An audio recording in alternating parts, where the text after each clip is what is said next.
I've never had Glenn Beck on this show. Glenn Beck, how are you, sir? Very good. How are you, sir? It is a pleasure. I'm doing great. So, it's nice to be talking to you, isn't it?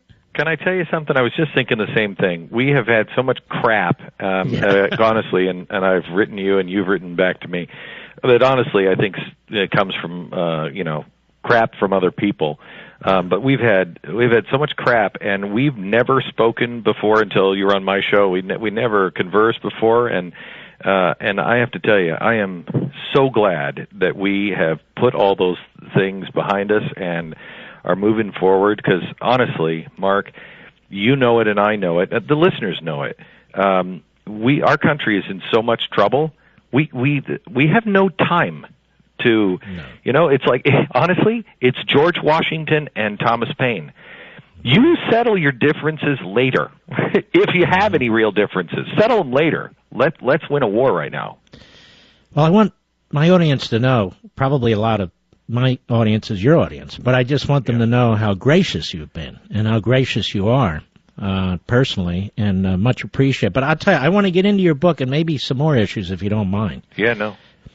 Your book is great. Miracles and Massacres, True and Untold Stories of the Making of America. By the way, you can get it anywhere, and it's on my social sites. Why did you write this book? A couple of reasons. One, the more pressing reason, I'm convinced that history is being changed in real time. I don't know if you know this, Mark. You go do a Google search for reimagining history and look at the University of Syracuse. They are the head of the snake of reimagining American history, and the premise is, and they're bringing all these lefties together, and some of the biggest professors in English, art, and history from all over the country. And the premise is, if you could, quote, reimagine American history with what you know is coming in the future, how would you tell American history? Well, I don't even know what the hell that even means. I have no idea. Yeah, they are rewriting history to make it, to adapt it to a much more progressive outcome. So in other words, just like they did with the robber barons, they weren't known as robber barons until the progressive era. Nobody ever said that about those guys. They weren't robber barons. But the progressives wrote it as robber barons. Why? So they could start taking capitalism down. So they're reimagining history. Look it up online. They are not being shy about it at all. And it's in some of the biggest universities. So the first reason I wrote it is, if we don't start writing American history in a way that is captivating, in a way that is not just names, dates, and places, which again I think was a progressive tool to get us to be disinterested in American history, and share it with our kids. If we lose our history, we're done.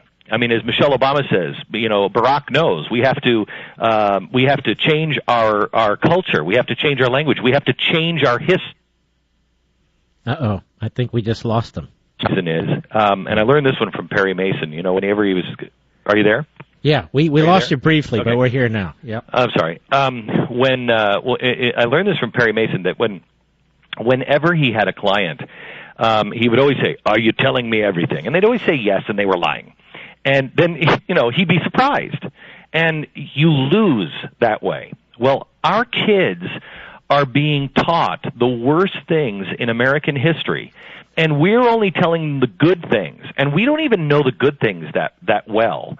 And so when they go into school, and I know, we're losing our children because they hear this stuff from their teacher. We don't know it, and then they come back and we're like, what? I don't know if that's true. Listen, America's a great place. And so we lose. And I'm telling you, we have to be able to win in the long run. Our children have to be prepared to go into the court of public opinion where somebody like Van Jones stands up and says, do you know what they did to the Indians? You know what this country did to the Indians? And your kid needs to stand up and say, Mr. Jones, yes, I do. In fact, I'll give you the real story. I'll tell you about the general that was smeared afterwards and destroyed. I'll tell you what they did to the U-boat spies that came over here that tried to turn themselves in. I'll tell you what really happened at the internment camps that you have no idea about, and they'll smoke them on the bad things. And then they can say, now, let me ask you this, Van Jones. Can you tell me about the miracles of this country? And he won't be able to, and your kids will win the argument. Mm-hmm. Well, I'll tell you what. Can you stay over another segment? Okay, because we're going to hit a hard break. I want to start off with one of the things that was very bracing for me, and frankly, I didn't know a lot about this. Yes, we've heard about Paul Revere, but you found a guy named Jack, which is really kind of interesting to me. And I want to hear about that individual and some of the others. But I also want to talk to you about what's going on in Congress today when we can have a little bit more time. And you and I have the same disdain. Well, yeah, we do, because I'll tell you, my disdain runs so deep right now. It's just I should be on cable where I can actually speak my mind. Glenn Beck, don't hang up. We'll be right back with Glenn Beck.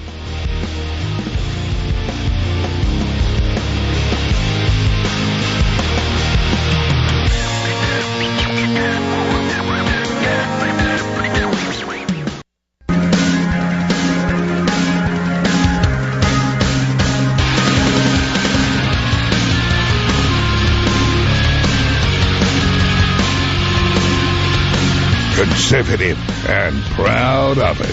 Call the Mark Levin Show at 877-381-3811. Wait a minute.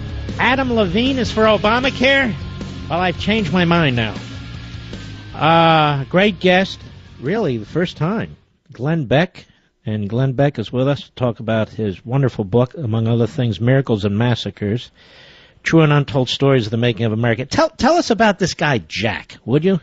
Jack Jouett, he is an unsung hero of American history. He had, I think, a much more harrowing ride than Paul Revere did, and completely forgotten. He saved the early republic. He saved Thomas Jefferson and everybody down in Virginia. They were having a big meeting down at Monticello, and he sees the troop movements. And he's like, something's going on, and he takes a uniform of the British. He puts it on. I mean, there's a death sentence. Puts it on, goes into a town where everybody really knows him, and he's hoping that nobody is going to say, "Jack, what are you doing in the uniform, dude?" And he goes into the pub, and he's just listening, and he's like, "What are they doing?" And he doesn't pick up any information, and he gives up, and he's leaving, and he starts to go outside, and that's when he gets outside. He hears two officers talking, and they talk about, we got Jefferson now, and they'll never see us coming, and he realizes they're going to go kill everybody in Virginia, and so he gets on the horse. He knows that the British have all of the main roads, so he can't go that way. So he rides through the hills and in the forests. By the time he arrives, trying to beat the troops into Virginia, his face is all torn up. I mean, that guy is really in bad shape. He runs into Monticello and says, "Thomas, you got to get out of here."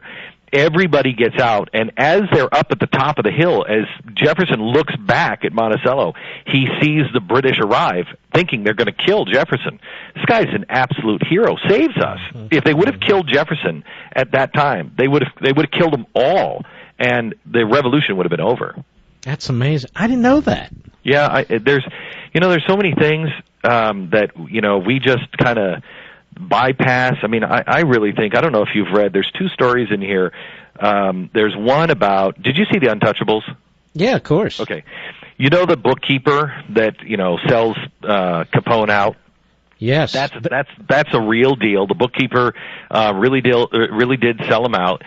He dies, he's waiting to be killed, and his car starts and everything is fine, but eventually he's shot to death by a passing motorist in his car, and he's dead before he hits the tree on the side of the road.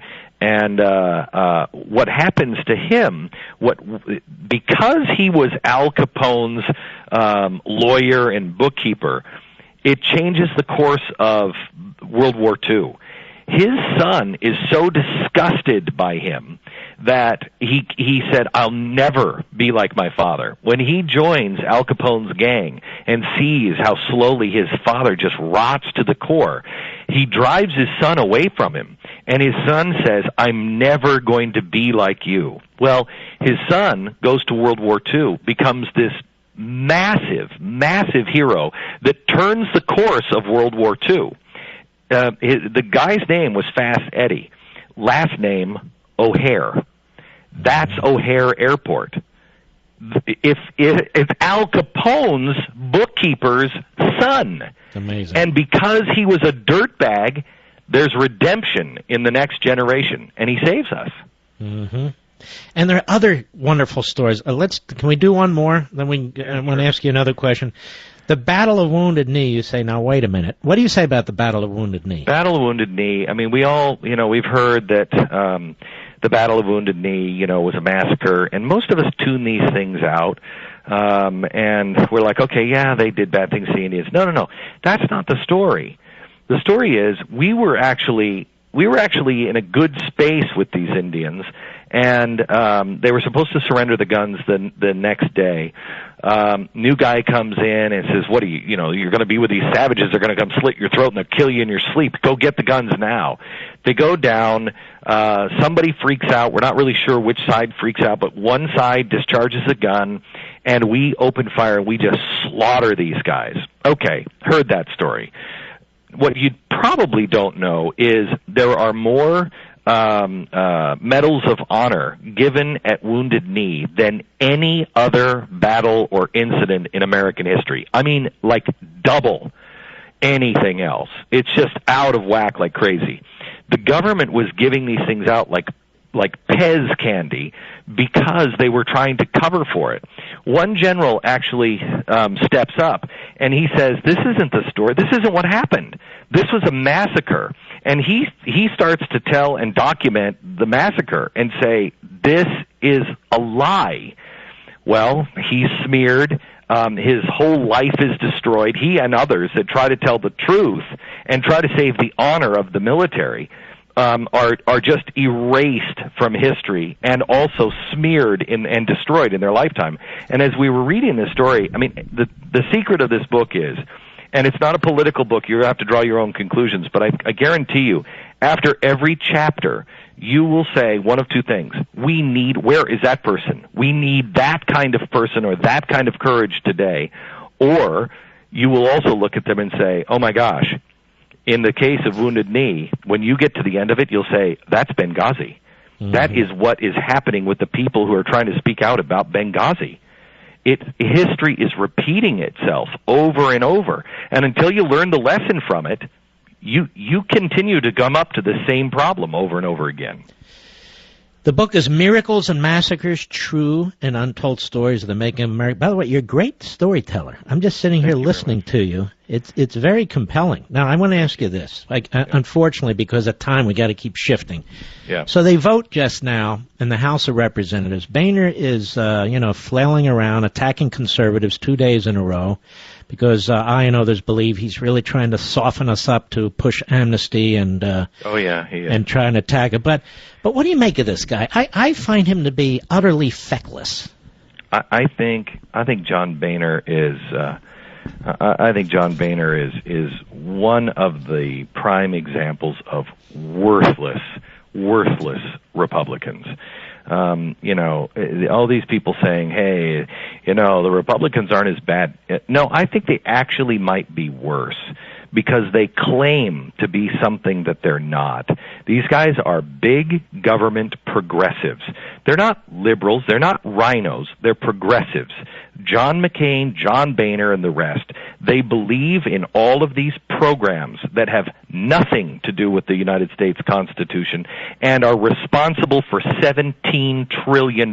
We have sold our children into slavery. For what? For what? So they can have power. they keep telling us, oh, well, we're going to take care of it. If we just do this vote, then the next time that doesn't work. That doesn't work. That has led us to $17 trillion. And the people like John Boehner have got to go. I don't know about you, Mark, but I have always been, hey, look, let's get behind the candidate. Never again. I will not vote for another Republican who is just a Republican who says, well, we're just gonna, you know what, we got to do what we got to do. No, we don't. We have to take a stand. Mike Lee and Ted Cruz, they did what we told them to do. They ran and said, I'm going to stand against this because you're going to elect me to do that. And they actually did it. They're heroes. Meanwhile, the John Boehners and the Mitch McConnells of the world are trying to take Ted Cruz and Mike Lee and destroy them. Mitch McConnell is the biggest two-faced liar I've ever seen. I mean, I have no respect. Sorry, I have no respect for them. Well, guess what? I don't either. So and I really feel, there's a lot of people that want to keep hammering the Democrats and the liberals. And by the way, I do too, because they are completely out of control. Now, that said, they want to give a pass to these Republicans. If we can't, you know what I say? We need a new Republican Party. How do you have any moral high ground? Right. We're the same. At least we have a chance. Mark, we have a real chance. Penn Jillette is a good friend of mine. I'm a very religious man. Penn is an atheist. Penn and I have talked about just really, honestly, George Washington and Thomas Paine. He was an atheist. George Washington prayed at the beginning and after every meal. He was really religious. Great. They got together to get the job done. As Penn Jillette said to me, Glenn, by the time we argue on things that really, when we get down to, hey, let's legalize prostitution, that's 20 years down the road of really big moves that we can make and agree on. It's time to start making big moves to free people and to be thinking in big terms. When I hear John Boehner come out and say, well, we just want to get that 2% of sequester. 2% of sequester? Mm-hmm. Are you really? Your big plan is to save 2 cents on every dollar. Whoa, let me sit down for a minute. Yeah, I don't want to put you on the spot, and you don't have to agree with me, but I have been pressing the case for the Article 5 state convention process. No. You don't have to tell me. I know exactly what you're doing, and I don't know if you know this. I am a huge supporter of it.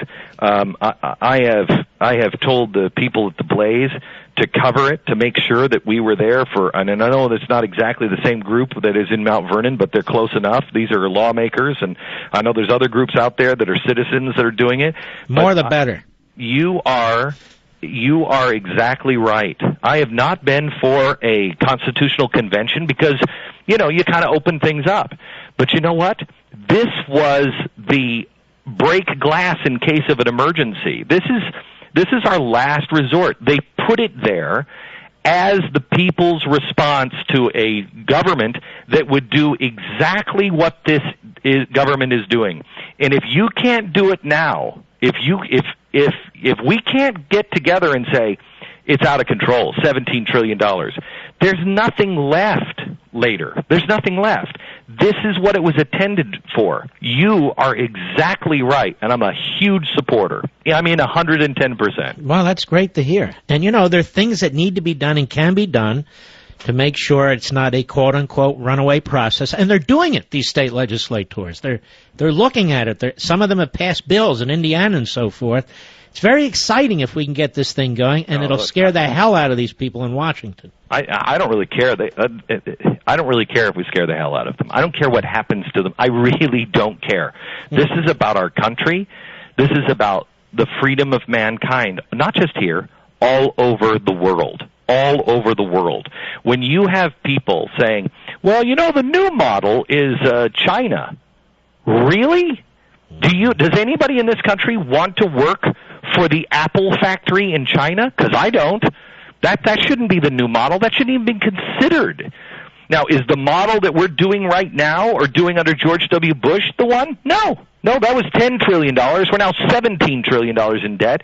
And I don't know about you, but there's no real freedom here. The way they're regulating absolutely everything, that's not freedom. We have the chance to free man for the first time. 1821, a letter between John Adams and Jefferson. One of them says to the other, you know it's going to fall apart. We didn't put enough Deuteronomy in it. The other one says, I know, but trust the people, because when it fails, they'll see what we were trying to do, and they will do it better. We're those people. We are those people, and this is the time to do it. Article 5 was put there for a reason. This isn't pulling it out and saying, well, it wasn't really meant for that. This is the reason it was put there. Use it. I'm very pleased to hear this. Really, I am, because I feel a lot of hosts, a lot of people in this business either ignore it or they don't want to learn about it. They want to keep going on and on about what the problems are, but they don't want to solve any of them. I'm so sick of the problems. Yeah. I'm so sick of the problem. I can't take the problems. There's a book out, Manfield's Book of Manly Men. It's I'm on this kick of we need real men in this country, and I've been reading this book, and the first axiom is real men, manly men, do things. They don't sit around and talk about it. They do things. Women can sit around and talk about it. Men do it. Jeez. It's time to do it. All right, my friend. Well, I'll tell you what. We ought to do this more often. I enjoyed it. I'd love to. Any time, any way I can help you on the Constitutional Convention, I'm in. Anything, all of my resources are at your disposal, whatever you need. Well, that's great. All right, well, God bless you. Thank the you, book sir. is Miracles and Massacres, and that is Glenn Beck. And I'll be right back. Mark Levin.